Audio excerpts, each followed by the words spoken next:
Halo Mas Eros, selamat malam. Halo Mbak Fitria, malam Mbak. Ya Mas Eros, Oke. kita kayaknya Mas Eros dulu, saya juga mau tanya, Mas Eros dulu pernah kerja di BRI ya sebagai Trades Finance Officer nih. Iya Kira-kira betul Mbak. pengalamannya bagaimana nih Mas di BRI? Ini di BRI cabang mana nih Mas kalau boleh tahu? Iya dulu 2011 itu ya, itu saya di Kanwil Mbak, Kanwil Jogja dulu. Oh Jogja. Kemudian 2013 saya ke kantor pusat Mbak, kantor pusat ke divisi Trisuri ya, di sana di Global Market jadi money market dealer. Itu tahun 2012, Itu 2011 ya Mas? 2013 betul, 2013 sampai akhirnya 2018 ya, akhirnya resign saya 2018 jadi jadi pengusaha lah Mbak ya. Oke, itu cukup lama ya Mas, dari 2011 ke 2018 akhirnya memilih untuk jadi pengusaha atau influencer sekarang nih. Iya, Mas Eros betul, ya, Mbak. bisa disebut influencer. Kira-kira pengalaman sebagai influencer itu berapa tahun Mas awal mulanya? Influencer saham. 2018 setelah saya resign itu Mbak, itu kan saya ada bisnis gitu ya, dan di situ kan agak jet lag tuh saya Mbak. Jadi ceritanya kan kalau misalkan dulu saya ngantor itu kan dari pagi sampai sore ini full kerjaan gitu kan Mbak ya. Full kerjaan, tahu-tahu resign nih kita bisnis buka toko gitu. Nah, yang namanya buka toko ini kan kayaknya nggak kerja nih kita. Kita kerja kalau ada customer datang kan gitu. Betul. Jadi kalau nggak ada customer ya kayaknya nganggur nih. Nah, karena jet lag seperti itu, wah enaknya ngapain ya, banyak waktu luang ini. Akhirnya di situ saya bikin video dan kita upload di YouTube. Jadi pertama kali kita bikin video YouTube itu di tahun 2018 akhir. Yaitu bersama adik saya itu Mbak ya. Jadi kita kebetulan dulu adik saya juga seorang YouTuber tadinya Mbak gitu. Oh, Jadi wow. wah saya ngikut itu adik saya, wah kayaknya enak juga nih jadi YouTuber gitu ya. Akhirnya terjun juga lah ya Mas. Akhirnya terjun juga gitu, betul Mbak. Oke, berarti aktif awal mulanya itu ke YouTube, baru Mas kenal pasar modalnya itu langsung ke YouTube atau ke Instagram dulu nih Mas? Atau langsung buka channel di Telegram? Iya, kalau influencernya ini pertama di YouTube sampai sekarang, kemudian Instagram ya, jadi baru Instagram itu 2019 kali ya. Jadi kita pakai di Investor ID itu 2019. Habis itu ya kita pakai semua tuh Mbak. TikTok kita juga punya. Ya TikTok kan yang rame sekarang YouTube, Instagram dan TikTok ya. Nah itu semua kita ada di situ. Kalau terjun ke pasar modal sendiri, saya buka rekening saham pertama kali itu 2011 ya, pas ya pertama waktu ngantor itu, waktu udah kerja itu saya sendiri udah buka rekening sekuritas waktu itu. Dan waktu itu masih mahal itu ya, 2011 tuh saya ingat tuh harus minimal 10 juta dulu. 10 juta akhirnya ya patungan gitu Mbak ya, patungan sama mantan pacar dulu ceritanya ini ya. Waduh. Mantan pacar sangat berkesan ya. Iya, ya benar-benar. Untungnya mantan pacarnya sekarang jadi istri Mbak, jadi enggak. Tidak menjaga jodoh orang. Sinyal Mas Eros aman kira-kira? Agak putus-putus ya Mbak ya, kayaknya Mbak ya. Agak putus-putus nih Mas, soalnya. Oke, nah teman-teman Breeders, Mas Eros ini juga terampil nih dalam manajemen portofolio, manajemen arus kas, manajemen risiko, akuntansi dan keuangan perdagangan. Karena sebelumnya juga sempat kerja di bagian BRI juga ya Mas, akhirnya terjun ke dunia investor trader saham lah, bisa dibilang sekarang yang cukup aktif di kalangan anak muda. Berarti untuk sosial media aktif di YouTube, berarti mirroring ke Instagram juga ya Mas? Atau dari Instagram itu mirroring ke YouTube? Itu gimana Mas? Ya, dari YouTube sih. Jadi pertama dari YouTube, materi dari YouTube ini kita konversi ke postingan Instagram gitu sih. Kemudian potongan-potongan video ini ya kita jadiin Reels di Instagram dan juga TikTok gitu. Oke, berarti emang YouTube ya Mas tujuan utama nih, baru mirroring ke sosial media. Ya, tapi memang kita juga punya ini sih, istilahnya ada materi lain yang kadang kita tidak share di YouTube tapi muncul di Instagram gitu. Itu juga ada. Kadang kan kita kalau Mbak Fitri lihat di Instagram ini kan kadang ada reels yang sifatnya entertain gitu kan ya, yang lucu-lucuan. Nah itu dari teman-teman di Instagram tuh yang bikin gitu. Oke. Berarti itu ada tim khusus juga ya dari Mas Eros sendiri? Ya, ada tim juga yang kita ngelola akun Instagramnya. Oke, baik. Kayaknya udah cukup ramai ya Mas penonton kita malam hari ini. Kita juga bahas ke tema juga malam hari ini, kan udah memasuki bulan-bulan penuh koreksi nih. Di beberapa bulan terakhir, termasuk di bulan September ini, market juga volatilitasnya tinggi nih di bulan ini Mas. Nah jadi gimana nih Mas Eros menilai kinerja pasar saham selama beberapa bulan terakhir? Apa juga udah ada tanda-tanda koreksi di bulan ini tuh, di bulan-bulan sebelumnya tuh udah tertuju nih? Gimana tuh Mas? Ya memang kalau kita lihat Mbak ya, di tahun 2023 ini bisa dibilang lesu. Ya, kalau ngobrol-ngobrol sama teman-teman itu memang marketnya sepi gitu kan ya, sering marketnya sepi nih gitu. Kalau kita lihat atau kita lihat pergerakan IHSG dalam jangka panjang ini kan menyentuh level tertingginya 7.300 itu 1 tahun yang lalu kan ya, September 2022. Habis itu turun sampai sekarang 2023 mau nyentuh level 7.000 aja susah gitu ya. Yes. Agustus kemarin nembus tuh 7.000.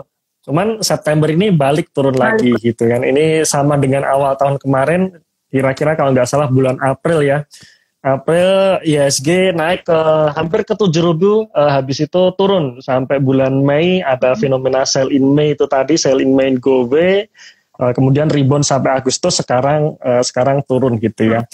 Nah sebenarnya apa sih yang kita perhatikan atau yang membuat market kita saat ini lesu? Ya pasti kalau kita bicara mengenai global market ya atau pasar keuangan secara keseluruhan, ya pastinya kita ngelihat suku bunga Amerika ya, Fed Fund Rate-nya, karena memang itu acuan para investor di seluruh dunia ya. Ibaratnya kalau kita bicara bandar, ini mbahnya bandar itu ya the Fed itu, betul. Jadi ketika the Fed naikin suku bunga ya sudah, asing keluar dari market kita dan sebagainya, membuat market lesu dan sebagainya seperti itu kan ya.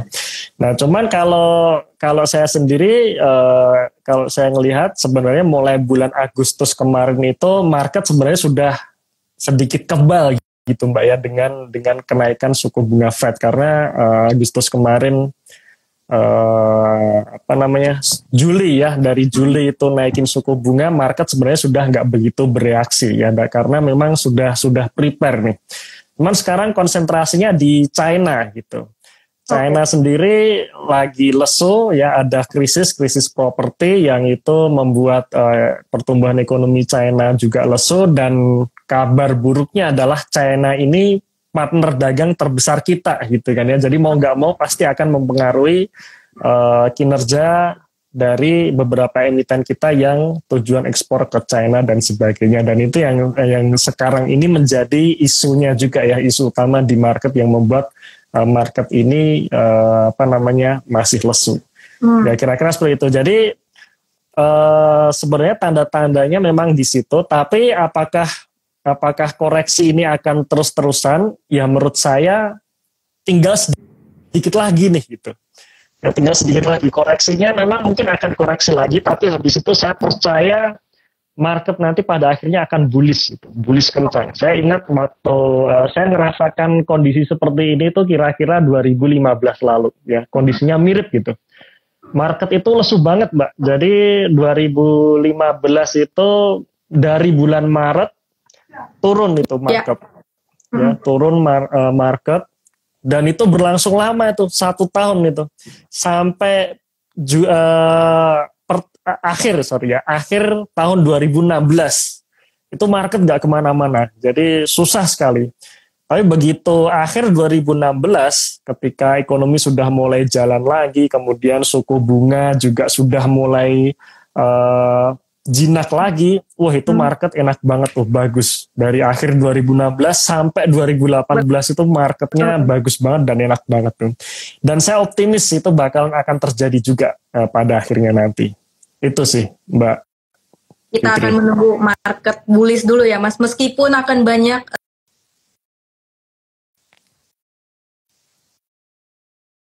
ini lagi gencar-gencarnya. Kita juga berharap Mas dengan strategi yang sekarang ini yang tepat dan investasi yang bijak, kayaknya kinerja investasi kita juga dapat lebih membaik nih di tahun berikutnya ataupun di beberapa bulan menuju tahun politik. Tapi setelah tahun politik, yang saya ketahui pasti perekonomian Indonesia bakalan kembali membaik nih, atau bisa dikatakan bullish yang Mas Eros bilang. Ya, setuju Mbak Fitri. Yes, nah mungkin itulah nih para breeders dan Instant Brilliance dan juga The Investor ID yang bisa kalian pertimbangkan nih sebagai investor dan juga the trader malam hari ini untuk menghadapi pasar sekarang ini. Nah, kira-kira ada sektor nggak Mas atau saham tertentu yang Mas Eros rekomendasikan nih untuk dipertimbangkan selama musim koreksi ini nih kepada para investor dan trader di rumah? Ya, mengenai sektor Mbak ya, memang kalau kita bicara sektor ini kan pasti gantian tuh ya, yang manggung pasti gantian tuh. Sepanjang 2023 ini kita ingat ya, awal tahun kemarin yang booming sektor otomotif ya, kita lihat auto itu naik sampai ke 3.600 bahkan ya. Kemudian DRMA, kemudian dan sebagainya itu pada naik semua. Kemudian masuk ke pertengahan tahun, sektor pariwisata dan juga transportasi darat itu juga manggung. Ya, kita melihat misalkan transportasi darat ini contohnya BIRD, kemudian BH itu juga akhirnya pada manggung. Sektor pariwisata seperti Pan Air, PJAA itu akhirnya juga manggung. Sekarang walaupun September ini ISG turun, tapi kalau kita melihat sektor hulu migas ya pada naik nih. Medco naiknya wah mantap banget itu ya. Medco naik, Elsa naik dan sebagainya. Nah, pada akhirnya memang sektor-sektor ini akan bergantian naik. Nah, bagaimana kita memilih sektor yang baik untuk kita miliki saat ini. Nah, kalau saya sendiri karena saya memang tipenya ini ya sabar gitu Mbak, dalam artian saya pasti akan cari saham yang sektornya belum naik dulu. Gitu. Contohnya kalau misalkan saat ini sektor hulu migas naik ya, salah satu saham yang menjadi watchlist kita dari komunitas di investor ini tadinya adalah Elsa, Elnusa. Elsa di awal tahun itu kita sudah kulik, kita sudah bahas tuh bahwa ini kinerjanya bagus loh, kinerjanya naik. Kalau kinerjanya udah naik, kinerjanya udah pulih, tinggal ditunggu waktu, sentimen itu pasti akan datang gitu. Jadi kita di harga 300-an di situ kita sudah mulai koleksi dan akhirnya ya naiknya sekarang gitu. Nah, bagaimana dengan sekarang? Nah, kalau sekarang pastinya untuk istilahnya bagi kita yang istilahnya orientasinya untuk jangka panjang, yang menarik adalah ya yang kita beli yang sektornya sedang terkena sentimen negatif ya, sedang tertekan. Contohnya bulan September ini kita lihat saham-saham properti ya, properti ini semua pada turun tuh. BSDE turun ya, CTRA turun, PWON turun. Ya, ini tiga saham blue chipnya properti ini turun semua gitu. Nah, menurut saya ini menarik untuk dikoleksi. Jadi kita pilih yang kinerjanya naik dulu. Ya, dan rata-rata sebenarnya sektor properti ini kinerjanya sudah mulai pulih ya, sudah kembali pulih dibandingkan pandemi kemarin, bahkan dibandingkan tahun lalu. Nah, mumpung sekarang sentimennya sedang negatif ya, kita bisa istilahnya koleksi gitu. Ya, dalam artian nggak apa-apa kita pegang, mungkin kita beli saham yang sedang tertekan mungkin untuk beberapa saat ya, 2 bulan atau 3 bulan mungkin belum naik dulu, kalau menurut saya nggak apa-apa gitu.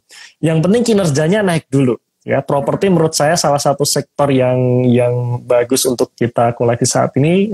Kami pun juga mengkoleksi saat ini gitu ya.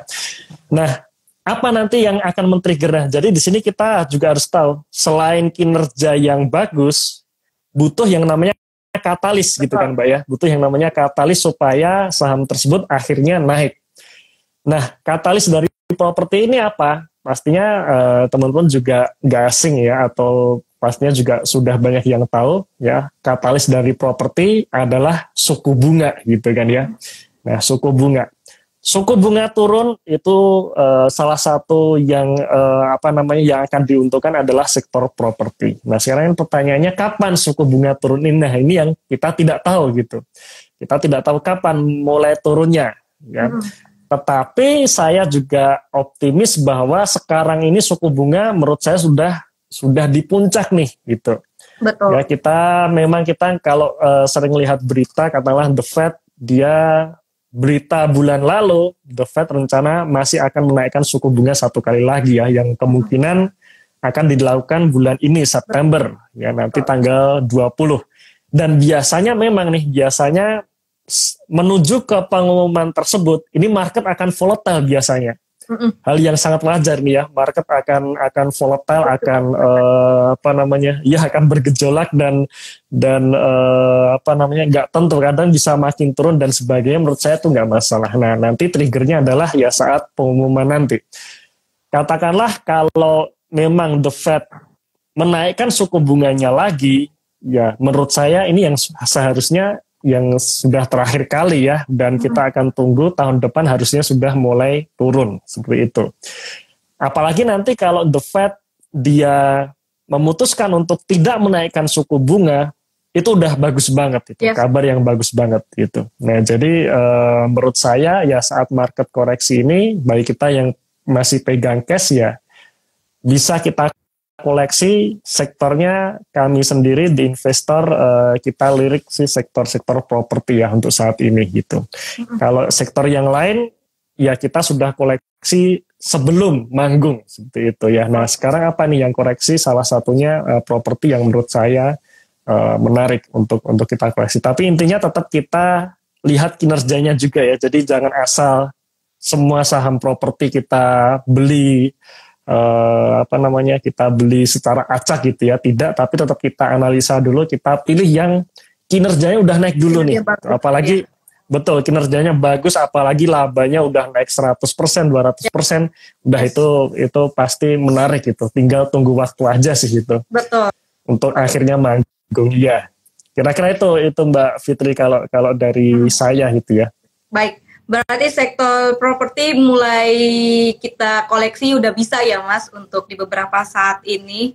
Yang penting kinerjanya baik dulu nih teman-teman Breeders dan Insan Brilliant semua. Karena kalau kita baca juga perkiraan pasar itu menunjukkan peluang di 44,6% nih. Jadi ada peluang juga ya Mas Eros terkait sektor dan saham yang direkomendasikan malam hari ini. Tapi teman-teman balik lagi disclaimer on, jadi jangan disclaimer ya Mbak. Jangan langsung percaya aja nih. Tetap analisa dulu nih, nanti takutnya boncos nyalahin Mas Eros, kan nggak mungkin. Giliran cuan baru nih di tag ya Mas kitanya. Iya betul. Nah, kira-kira ada strategi spesifik nggak Mas yang digunakan untuk melindungi portfolio di tengah kondisi pasar saat ini yang cenderung koreksi nih dari Mas Eros? Kalau melindungi portfolio, bagi saya sih yang penting kita jangan salah pilih saham, itu aja sih. Ya, sekitar 3 bulan lalu, ya 3 atau 4 bulan lalu di channel YouTube di Investor, saya pun share loh salah satu saham saya yang nyangkut cukup dalam, nyangkut 30% itu, Harum Energi itu saya share di YouTube ya, nyangkutnya 30%, kan lumayan dalam itu.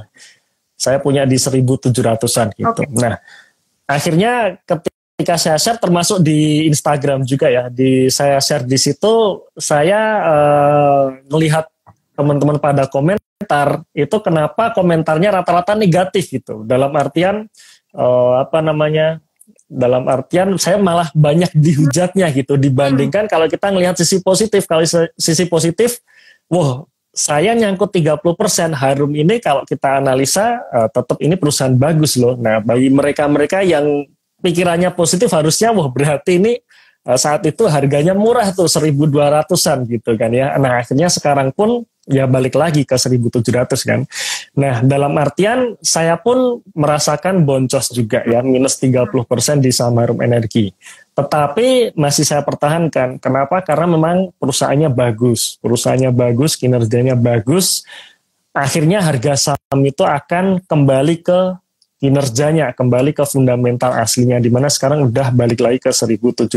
Nah, jadi di situ maksud saya adalah yang penting kita jangan salah pilih saham aja gitu. Kalau kita tidak salah pilih saham, ya kadang kita belinya agak ketinggian sih, kadang ya seperti itu nggak masalah. Karena pada akhirnya nanti harga sahamnya juga akan balik lagi sepanjang memang kinerjanya bagus, sekali lagi kinerjanya bagus gitu ya. Nah, jadi baik kita untuk melindungi portofolio yaitu tadi jangan sampai salah pilih saham. Kemudian ada pertanyaan lagi nih. Kira-kira untuk masa-masa koreksi ini apakah bagusnya kita jual sebagian saham untuk mengumpulin cash dulu gitu kan ya. Kan kadang ada yang seperti itu. Ada yang menyarankan ya 20% atau 30% dalam bentuk cash gitu kan ya. Nyimpan cash 20 atau 30% supaya nanti begitu koreksi kita bisa nyerok gitu kan ya. Nah, kalau saya sendiri saya tidak melakukan itu ya. Jadi saya dalam posisi sekarang itu ya hampir full power di saham itu. Ya. Jadi tidak istilahnya saya tidak ada saham-saham yang harus saya jual dulu sebagian untuk saya serok saat koreksi, itu tidak. Karena bagi saya ketika saya sudah betul pilih saham ya sudah saya cuma simpan aja nih. Jadi ketika saya sudah memilih saham yang bagus, kemudian secara valuasinya juga sudah murah, ya saya simpan saja gitu. Saya simpan saja sepanjang kinerjanya masih tetap terus tumbuh, ya saya simpan terus seperti itu ya. Nah, contohnya misalkan kalau kita bicara mengenai Harum Energi yang saya share 3-4 bulan lalu, sekarang ini sudah hijau, mumpung sekarang hijau saya jual, ya enggak gitu kan ya. Ya enggak, karena saya tahu story dari Harum Energi di mana seharusnya puncak kinerja nanti di tahun 2024 nanti ya saya akan terus melanjutkan untuk saya hold gitu. Nah, jadi memang tergantung masing-masing saya sendiri. Saya tidak melakukan dalam artian itu tadi mengumpulkan cash untuk kita serok, itu tidak, karena memang saya tidak melakukan timing market dalam artian saya tidak tahu nih koreksinya akan sampai seberapa sih gitu kan ya. Dan ternyata kalau saya lihat portofolio saya sendiri, market sekarang koreksi, saham-saham yang saya pegang malah justru kebanyakan naik gitu. Ya, jadi memang kadang kebalikan gitu ya. Jadi makanya di situ saya tidak dalam artian saya tidak melakukan rebalancing untuk mengumpulkan cash, enggak, saya tetap dalam full power, bahkan saya tetap terus nabung dan nabung saham dalam artian masukin duit ke RDN dan saya tetap akan terus beli ya. Jadi dalam artian kalau bagi saya sepanjang IHSG belum di atas 7.000 ya saya beli terus itu. Ya beli terus. Okay. Ya tetap beli terus sampai akhirnya nanti IHSG euforia kemudian bullish di atas 7.000 ke 7.300 7.600 ya sudah di situ kita yang sudah full power di saham terutama saham-saham under value ya nanti kita pesta di situ. Okay. Itu sih. Ya. Mantap banget nih. Ada yang komen, Mas Eros nyangkut dalam masih santai, akhirnya bisa naik lagi. Iya dong. Iya. Tapi ingat nih teman-teman, karena Mas Eros juga mempunyai strategi khusus nih. Yang penting pilih sahamnya dulu ya Mas. Iya betul. Yang penting jangan salah pilih jangan saham. Jangan salah pilih saham, karena potensinya juga berbeda-beda, nggak semua saham itu sama nih teman-teman. Jadi pastikan untuk melakukan riset dulu nih terlebih dahulu. Ini ada yang tanya, kita sambil jawab pertanyaan juga ya Mas Eros ya? Ya boleh Mbak Fitri. Ini ada yang investasi apa yang bagus untuk pemula? Nah Mas Eros ada rekomendasi nggak? Investasi saham ya Mbak? Saham atau instrumen lain? Saham ya? Saham seperti saham ya, berarti untuk tips ya, tips untuk kita pemula nih. Nah sebenarnya untuk pemula ini yang pertama dulu, kira-kira bagaimana sih kita menyebut pemula itu gitu kan ya. Nah pemula ini bisa kita katakan mereka yang atau kita yang masih bingung mau pilih saham apa yang pertama itu. Kemudian masih sering FOMO. Wah sahamnya naik nih gitu. Wah saham Elsa udah mulai naik. Boleh nggak nih masuk saham sekarang gitu kan ya. Nah itu yang sering-sering FOMO seperti itu, nah itu masih bisa kita sebut ya sebagai pemula. Apakah salah? Ya enggak, dulu saya pun juga mengalami hal yang sama. Nah, bagi kita seorang pemula, yang pertama sebenarnya yang paling penting itu ya jangan banyak-banyak dulu di saham gitu. Katakanlah misalkan saya yakin harapannya kita semua ini kan nabung untuk investasi itu sangat wajib gitu. Nah kita nabung untuk investasi, untuk awal kita pemula yang mungkin belum pernah merasakan market crash dan sebagainya gitu ya. Ya kita jangan banyak-banyak dulu. Katakanlah maksimal, kalau saya sering menyarankan maksimal 40% dulu deh di saham. 60%-nya beliin instrumen yang lain seperti itu ya, seperti reksadana atau sukuk ori. Nah itu bagus. 40%-nya di saham sampai akhirnya nanti kita terbiasa dengan volatilitasnya market, kita nggak panik-panikan lagi, nggak FOMO-FOMOan lagi, nah baru boleh kita tambah porsinya. Nah itu saran untuk pemula. Kalau saya sendiri gimana? Saya sendiri 90% tabungan hidup saya sekarang udah di saham gitu ya. Jadi kenapa bisa sepede itu? Karena saya sudah merasakan 2 kali market crash 2015 dan 2020. Jadi saya tahu itu bahwa portofolio turun 50% itu pasti terjadi loh gitu. Sebagus apapun sahamnya. Mau beli saham BBRI atau BBCA, ketika market crash ya itu jatuh juga gitu. Betul. 2015 saya melihat sendiri saham BBRI dan BBCA itu jatuh sampai 40%. Itu saya melihat sendiri itu ya. Itu saya masih di BRI waktu itu ya. Saya juga merasakan juga itu. Sahamnya jatuh 40% 2015. 2020 sama juga itu. Portofolio saya turun 50% itu benar-benar kejadian. Nah, jadi di situ saya merasa sudah punya pengalaman, jadi saya berani untuk menaruh hampir semua tabungan saya di saham gitu ya. Jadi yang terpenting sebenarnya buat pemula itu seperti itu, jangan banyak-banyak dulu di saham. Kemudian yang kedua, ya kita pilih saham-saham yang istilahnya saham-saham yang sudah kuat ya, sambil kita merasakan volatilitasnya market, contohnya ya BBRI, BBCA itu ya, blue chip ya, betul, blue chip yang kuat, itu kita bisa start dari situ ya sambil kita belajar analisa ya. Kita belajar analisa itu sebenarnya teori untuk melakukan analisa itu bisa dipelajari dengan cepat sih, bisa itu. Yang susah ini memang ketika reaksi kita terhadap market itu yang memang itu butuh jam terbang gitu ya. Ketika market crash atau koreksi, biasanya kita panik ya. Semua teori atau semua analisa kita, kalau sampai kita sudah panik ya sudah, itu sudah nggak ada gunanya lagi gitu kan. Nah itu sambil kita belajar merasakan volatilitasnya market itu seperti apa itu sih. Jadi memang untuk awal ya kita pilih saham-saham yang besar dulu ya, yang marketnya besar, blue chip ya, BBRI, BBCA itu oke. Sih. Kalau misalkan belajar analisa mungkin bisa start di saham-saham consumer goods gitu ya. Misalkan ICBP atau mungkin yang simple ULTJ gitu. SIDO itu menurut saya laporan keuangannya sangat sederhana. Yaitu bisa kita pelajari untuk kita belajar analisa di situ, itu oke sih. Oke. Nah itu nih untuk investor pemula ya, akumulasiin anggaran dulu yang tadi sebesar 40% ya Mas Eros. Iya. Yes. Dan intinya jangan banyak-banyak dulu gitu. Jangan banyak-banyak dulu deh, jangan FOMO. Jadi tetap hitung-hitungannya tetap harus kuat. Juga pilihan sahamnya pilihan saham blue chip nih untuk teman-teman yang pemula. Terus kalaupun pengen banget nabung itu bisa dulu di reksadana gitu. Betul. Nah ini Mas Eros terkait bahas laporan keuangan di Consumer Good, ini ada yang nanya juga nih dari Valian Verdana. Mas Eros, misalkan lapor keuangan yang keluar kinerjanya turun, kita tetap hold atau tetap yakin akan kembali ke all time high-nya enggak? Terima kasih. Ini saya pin aja ya. Iya, oke. Nah sebenarnya ini juga menarik Mbak.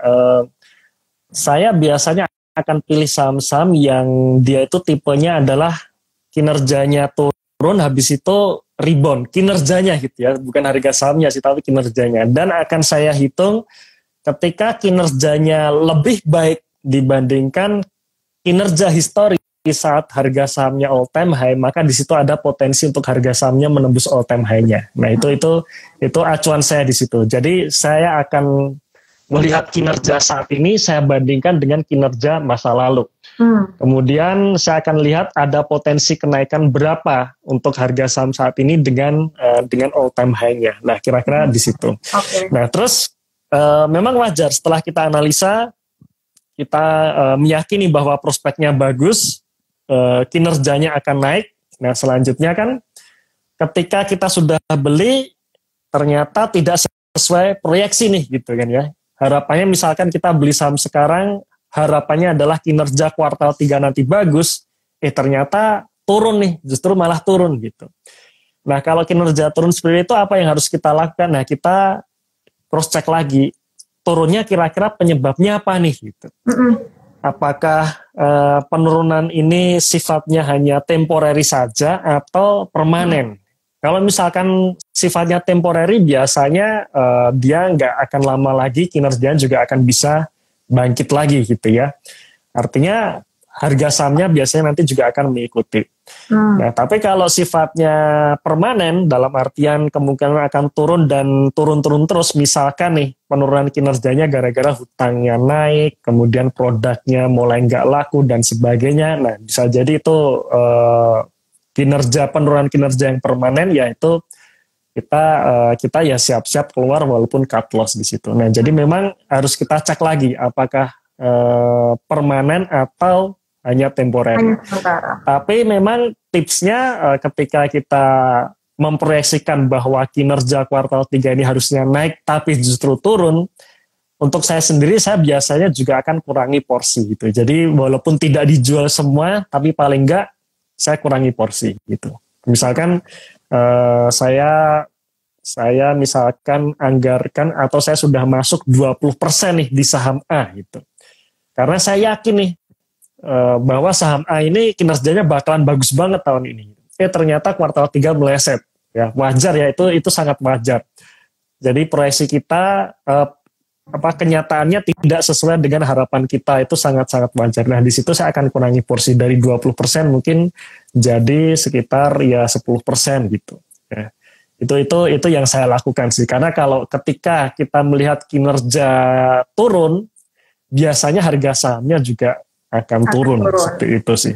Ya. Oke, cukup menarik nih sharing-sharing malam hari ini ya Mas Eros. Dan udah rame banget malam hari ini, udah mencapai 140 viewers. Nggak disangka-sangka nih teman-teman. Wah, thank you teman. Wah, semangatnya nih kalau partisipasinya kalau teman-teman semangat gini, kita juga ikut semangat itu Mbak ya.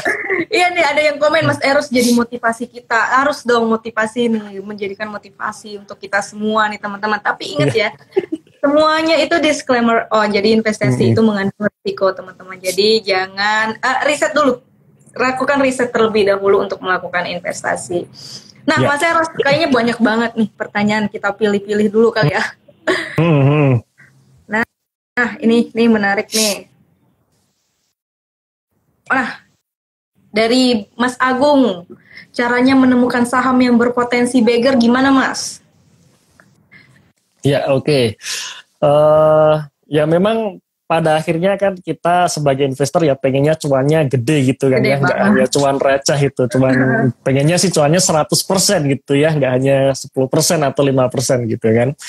Dan saya memang dari dulu saya selalu belajar gimana sih caranya supaya saham yang saya miliki itu naiknya 100% gitu, dan akhirnya setelah saya menemukan sekali dapat, akhirnya bisa berkali-kali. Nah di situ saya dapat tuh kesimpulan kapan saham itu akan meledak. Nah saya menyimpulkan kalau saham itu bisa meledak atau akan meledak ketika dua hal bertemu. Yang pertama adalah kinerjanya naiknya signifikan. Gitu.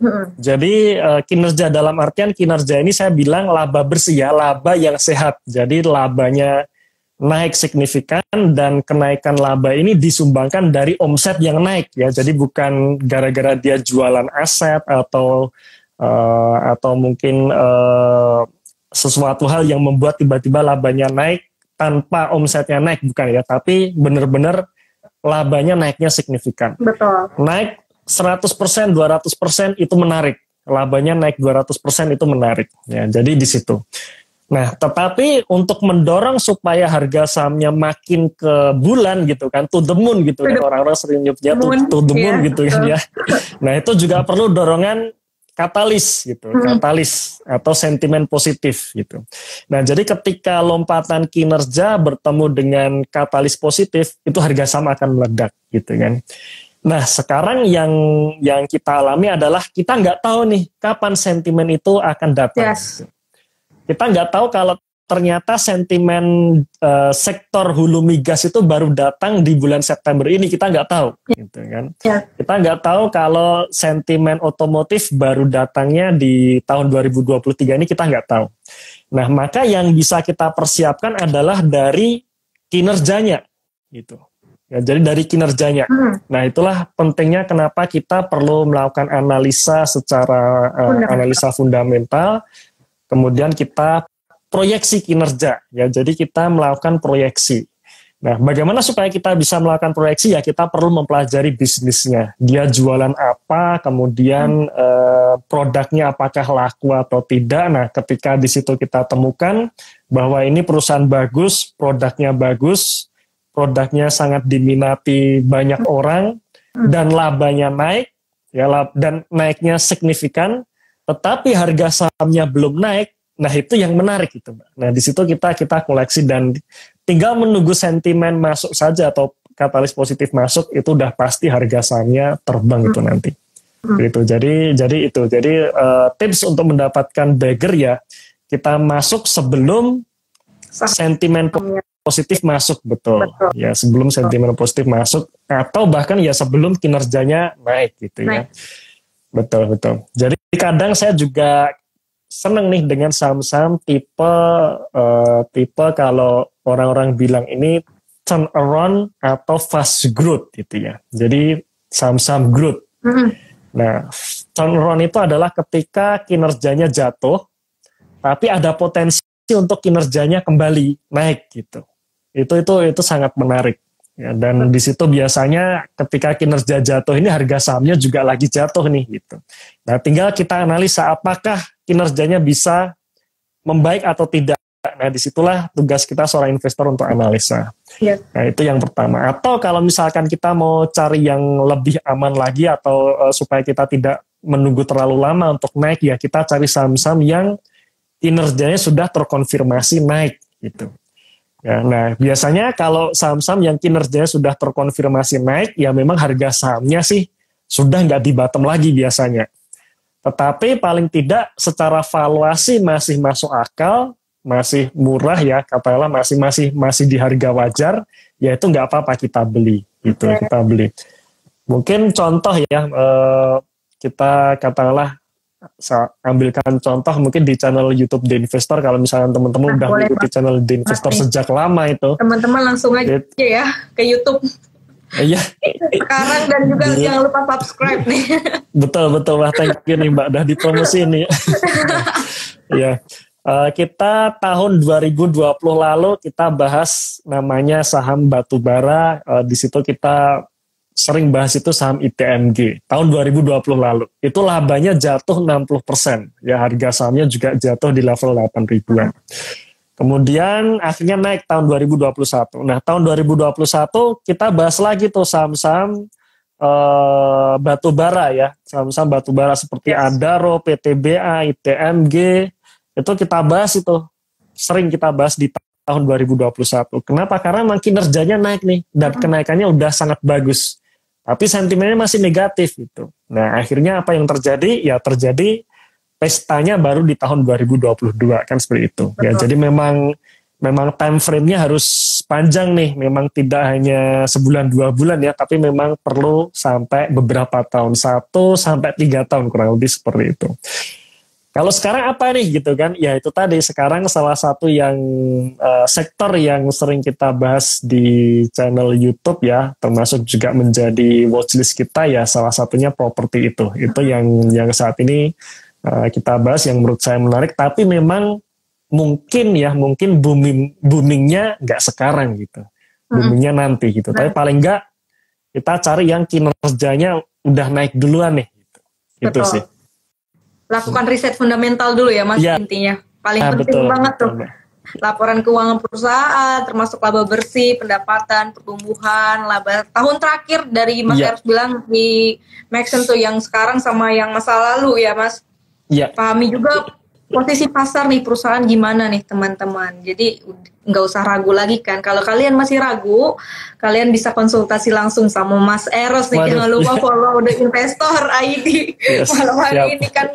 Kalau kalian masih ragu, jangan ragu lagi nih. Mulai malam hari ini kalian bisa dapat riset terbaru lah sesuai situasi pasar saat ini. Oke Mas Eros. Nah, pertanyaan terakhir nih Mas Eros dari saya.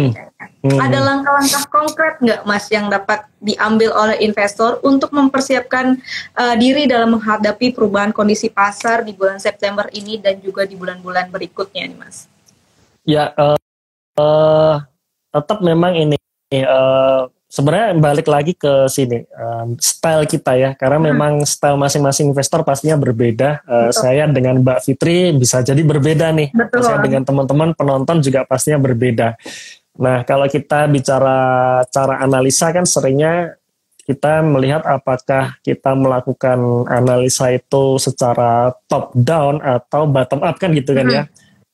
Maksudnya apa? Maksudnya adalah kita melihat makronya dulu, makronya kondisinya seperti ini, kemudian baru ke mikronya, perusahaannya apa nih yang menarik kan gitu. Itu contoh top down ya.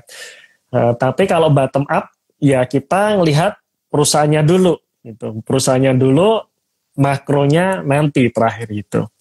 Nah, kalau saya sendiri saya pilih yang kedua, yang dimana saya pilih perusahaannya dulu, sentimennya nanti gitu. Dalam artian ya saya akan lihat perusahaannya dulu, perusahaannya bagus atau tidak.